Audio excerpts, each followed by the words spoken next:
চট্টগ্রাম থেকে আমাদের সাথে যুক্ত হচ্ছেন সহকর্মী প্রণবেশ চক্রবর্তী। প্রণবেশ, আপনার রিপোর্টে দেখছিলাম চট্টগ্রামের শিল্প কলকারখানাগুলো আসলে এক ধরনের সংকটে পড়ে গেছে গ্যাস সংকটের কারণে। বিদেশি ক্রেতাদের কাছে সময় মতো পণ্য ডেলিভারি করতে পারছে না। কি অবস্থা? এই সংকট কাটানোর জন্য কি ধরনের উদ্যোগ নেওয়া হয়েছে? কর্তৃপক্ষ কি বলছে?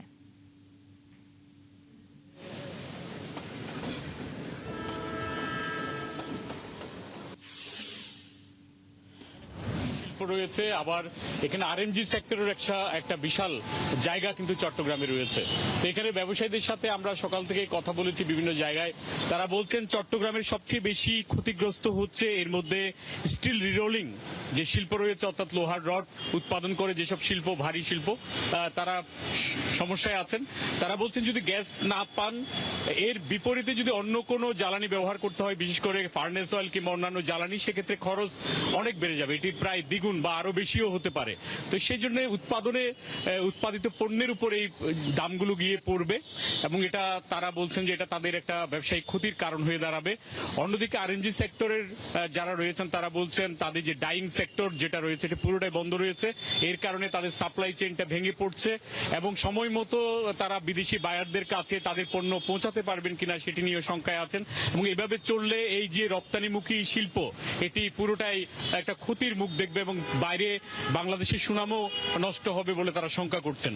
তবে আমরা যেটা জানতে পারছি যে মহেশখালী গ্যাস টার্মিনাল, এখান থেকে আমেরিকান অ্যাক্সিলারেট কোম্পানি, তাদের টার্মিনাল থেকে গ্যাস না আসার কারণে তারা বলছেন কার্গো আসেনি সময় মতো, এই কারণে তারা সরবরাহ করতে পারছে না মূল গ্রেডে।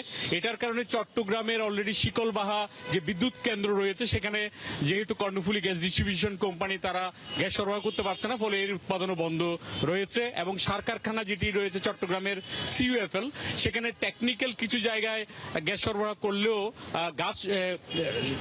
সার উৎপাদনের যে মূল জায়গা সেটি কিন্তু বন্ধ রয়েছে।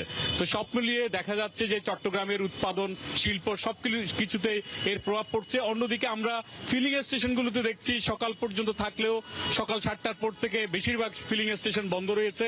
অনেক লাইন, দীর্ঘ সারি আমি রাস্তায় দেখে আসছি যে তারা গ্যাসের জন্য অপেক্ষা করছেন। কখন আসবে কেউ বলতে পারছে না।